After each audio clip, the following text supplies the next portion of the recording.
प्रदर्शन करना वस्त्रहीन होना रजामंद होना नहीं है। मेरे कुछ फ्रेंड्स जो यहाँ वर्कआउट करते हैं उन्होंने कहा कि ज़रा आओ चेकआउट करो, देखो हमारे पास क्या सुविधाएं हैं, क्या फैसिलिटीज़ हैं, क्या फ़ीचर्स हैं। मैंने कहा ठीक है, कोई बात नहीं। आपको पता था कि ये राखी जी भी यहीं पे जिम करती हैं? अच्छा, वो जिम करती हैं? राखी, राखी बताओ ना, जिम करती हो? हाँ, या अंदर जाकर थोड़ा सा मेकअप शेकअप करके हेयर एक्सटेंशंस लगाकर बाहर आती हो? आपको उनकी फिटनेस देखकर लगता नहीं है कि वो जिम वगैरह? हाँ, उनकी फिटनेस देखकर लगता है कि बंदी बहुत मेहनत करती है, सुबह शाम डाइटिंग करती है। उनके जो फैमिली पैक्स हैं राखी, बुरा नहीं मानना, हाँ, कहीं जाकर केस कर देगी। शर्लिन चोपड़ा ने कहा कि मेरे पास फैमिली पैक्स हैं। है तो है, क्या कर सकते हैं। तो केस में कुछ अपडेट, कुछ केस को जी। लेकर कुछ बताना चाहेंगे, रिवील करना चाहेंगे?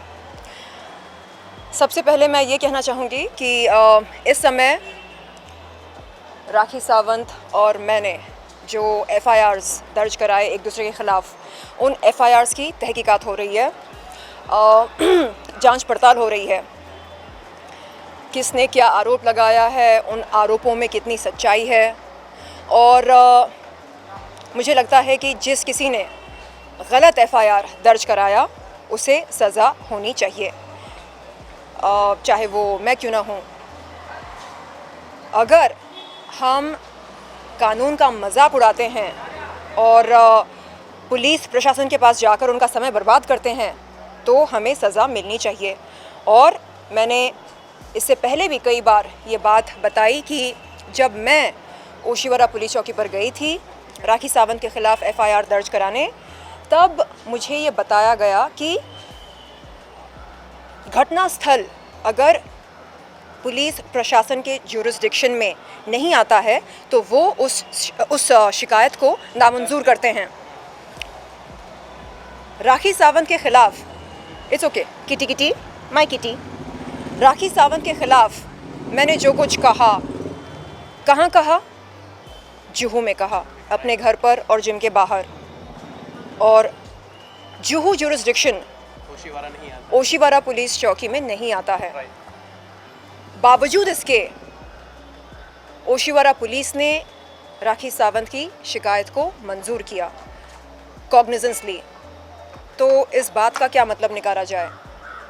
क्या ज्यूरिसडिक्शन का नियम, ज्यूरिसडिक्शन का कानून सिर्फ़ और सिर्फ शर्लिन चोपड़ा पर लागू होता है? अगर ऐसा है तो ये नाइंसाफ़ी है, क्योंकि कानून हम सब के लिए एक समान है कि नहीं? तो इस समय FIR की जांच पड़ताल हो रही है और मैं चाहती हूँ कि बहुत जल्द जिस किसी ने गलत FIR दर्ज कराया उसे सज़ा हो और कड़ी सज़ा हो। नहीं, जब मैं जुहू पुलिस चौकी जाती हूँ तो मुझसे कहा जाता है कि अरे घटना स्थल तो फिटनेस फर्स्ट जिम के बाहर का है, आप उस ज्यूरिसडिक्शन में जाकर अपनी शिकायत दर्ज कराएं।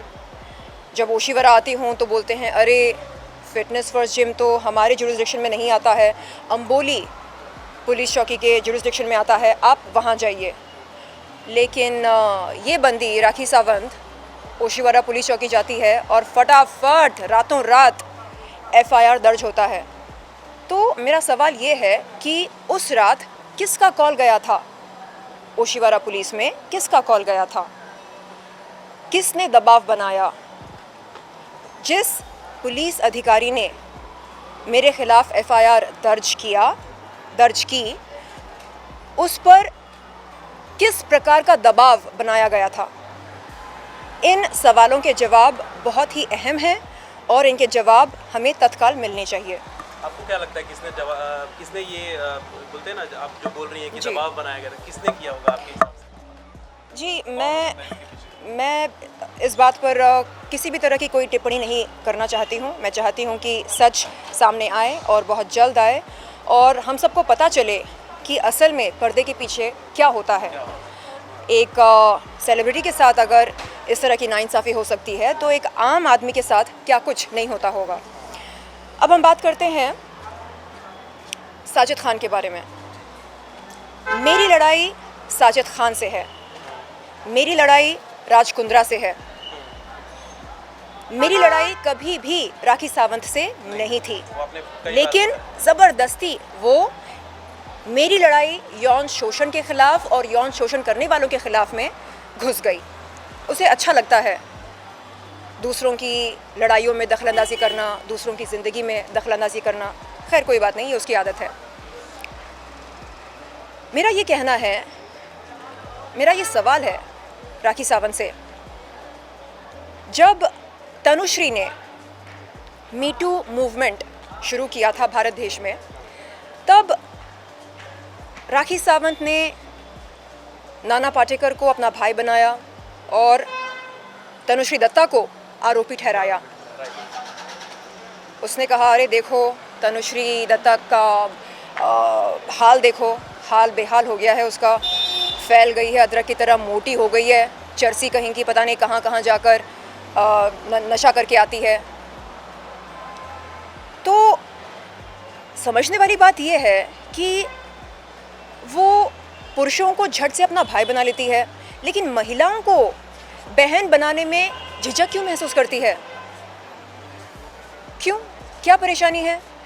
वो नाना पाटेकर को अपना भाई मानती हैं, राज कुंद्रा को अपना भाई मानती हैं, साजिद खान को अपना भाई मानती हैं। मुझे अपनी बहन क्यों नहीं मान सकती है? तनुश्री को अपनी बहन क्यों नहीं मान सकती है? सनी लियोन को अपनी बहन क्यों नहीं मान सकती है?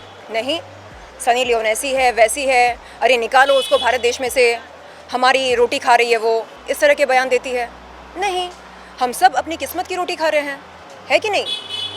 तो अगर सच में वो न्याय के पक्ष में बोलना चाह रही है, सच्चाई के पक्ष में बोलना चाह रही है, उसे कहना चाहिए, मुझे नहीं पता कि क्या हुआ, कैसे हुआ, क्योंकि वारदात के समय मैं मौजूद नहीं थी। यानी राखी सावंत ऐसा कहे कि मैं मौजूद नहीं थी। इन पीड़ित महिलाओं के आरोपों में, चाहे वो शर्लिन चोपड़ा हो, तनुश्री दत्ता हो, इनके आरोपों में ज़रा भी सच्चाई हो तो मैं ईश्वर से प्रार्थना करती हूँ कि इन महिलाओं को इंसाफ मिले। बस। नहीं, मेरा भाई निर्दोष है, राज कुंद्रा निर्दोष है, साजिद खान निर्दोष है, ये निर्दोष है, वो निर्दोष है, ये सब बोलने की ज़रूरत ही नहीं है।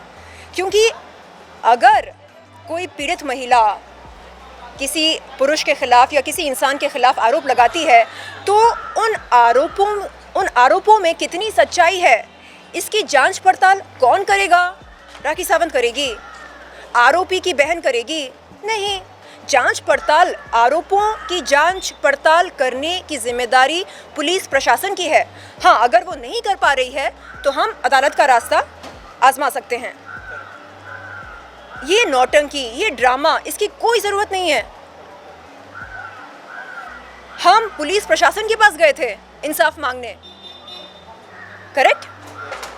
तो बीच में राखी सावंत आ गई, नहीं नहीं नहीं नहीं, ऐसा नहीं हो सकता। क्यों नहीं हो सकता?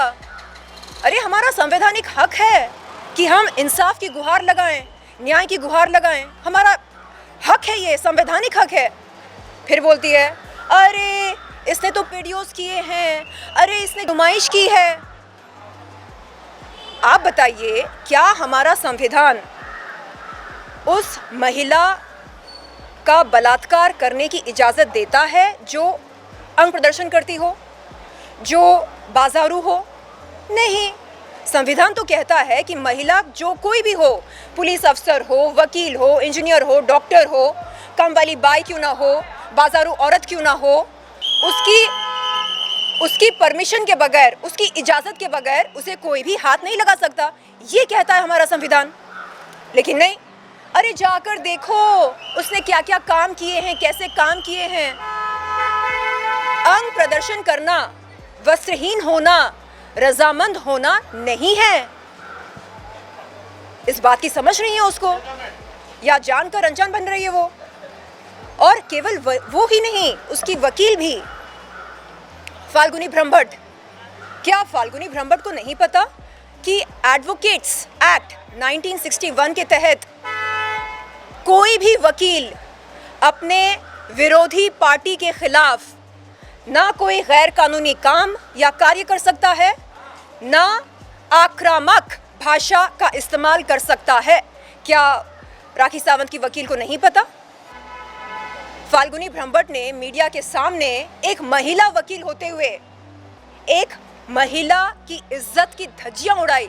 देखो देखो देखो देखो देखो, ये शर्लिन चोपड़ा के वीडियोस हैं, देखो देखो देखो देखो, वो वस्त्रहीन है। इसके अलावा और क्या बोलती है? वो बोलती है अगर इस देश में वो महिला जो अंग प्रदर्शन करती हो, ऐसी औरत का बलात्कार यदि हो तो वो अपमानजनक या आपत्तिजनक नहीं हो सकता है। क्या उन्होंने लॉ की पढ़ाई नहीं की?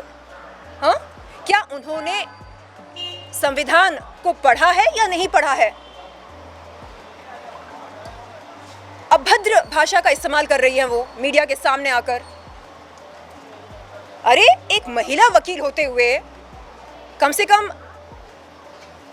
भाषा का ये तो मान तो रखो। लेकिन नहीं, मुझे समझ में नहीं आ रहा है कि ये कैसी वकील हैं, खुद को एनजीओ फाउंडर कहती हैं। अरे आपको महिलाओं के हक के लिए लड़ना चाहिए, महिलाओं की हक की लड़ाई में भाग लेना चाहिए। आप कहते हो ये देखो देखो, अभी तो सिर्फ वीडियोस बता रही हूँ, आगे चलकर देखो क्या क्या एक्सपोज नहीं करूँगी मैं। अरे आप एक्सपोज मुझे नहीं कर रहे, आप एक्सपोज खुद को कर रहे। आप अपनी घटिया मानसिकता दर्शा रहे हो, अपनी घटिया ओछी सोच दर्शा रहे हो जनता को। मैं बार बार कह रही हूँ, महिला जो कोई भी हो, काम वाली बाई हो, पुलिस अफसर हो, इंजीनियर हो, डॉक्टर हो, लॉयर हो, जो कोई भी हो, उसकी परमिशन के बगैर कोई भी उसको हाथ नहीं लगा सकता। लेकिन नहीं, उसको ये बात समझ में नहीं आ रही। देखो देखो देखो, शर्लिन चोपड़ा की वीडियोस देखो, क्या है ये? अरे जाकर पढ़ो, एडवोकेट्स एक्ट 1961 क्या कहता है, जाकर पढ़ो। नहीं, फिर बोलती है पर्सनल कैपेसिटी में बोल रही हूं। अरे जाकर पढ़ो, एडवोकेट्स एक्ट 1961 क्या कहता है। कोई भी वकील ना प्रोफेशनल कैपेसिटी में ना पर्सनल कैपेसिटी में विरोधी पार्टी के खिलाफ आक्रामक भाषा का इस्तेमाल कर सकता है। तो समझने वाली बात है कि ये लोग चाह रहे हैं कि हम अपनी लड़ाई में गुमराह हो जाएं। हमारी जो मंजिल है उससे हमको ये गुमराह करना चाह रहे हैं। हम भटक जाएं, भूल जाएं कि हमारी मंजिल क्या है। कैसे भूल सकते हैं हम? आज मैं राखी सावंत से पूछती हूँ, जैसे आप यौन शोषण करने वाले लोगों को अपना भाई मानती हैं, आप पीड़ित महिलाओं को अपनी बहन क्यों नहीं मान सकती हैं? मानकर देखो, थोड़ी बहुत सहानुभूति दिखाकर देखो। हम भी आपको प्यार देंगे, हम भी आपको दुआएं देंगे। रही बात पैसों की, तो मुझे पता नहीं। हमारे पास अगर बहुत सारे पैसे होते तो क्या पता आज आज ये जो लड़ाई हम लड़ रहे हैं, शायद ये लड़ाई न लड़नी पड़ती। लोग बोलते हैं कि देखो सब पैसों का खेल है, आपके ऐसे हमें इंसाफ चाहिए, इंसाफ इंसाफ के नारे लगाने से आपको कोई इंसाफ नहीं मिलने वाला। क्यों नहीं मिल सकता इंसाफ? नहीं, क्योंकि आपके पास पैसा नहीं है। और अगर पैसा होता तो क्या होता? तो कहने का मतलब ये है कि आज अगर किसी के पास पैसा हो तो न्याय उसके पक्ष में दिया जाएगा या जीत उसी की होगी। मैं नहीं मानती इस बात को। तो राखी सावंत, हमारे पास देने के लिए पैसे वैसे नहीं है, लेकिन हाँ प्यार है, दुआएं हैं। अगर इससे आपका काम चलता है तो आप हमें बहन बनाकर देखिए। हम मिलेंगे, आपके गले मिलेंगे, आपको प्यार की झप्पी देंगे। लेकिन अगर आपको प्यार और दुआओं के अलावा कुछ और भी चाहिए तो फिर माफ़ कीजिएगा। ये बहुत ही शर्मनाक है, एक महिला होते हुए वो तमाम आरोपियों को यौन शोषण करने वालों को अपना भाई मानती है, लेकिन आज तक किसी एक पीड़ित महिला को उसने अपनी बहन नहीं बनाई। सोचने वाली बात है, समझने वाली बात है ये। Thank you so much. जी, थैंक यू धन्यवाद। So much.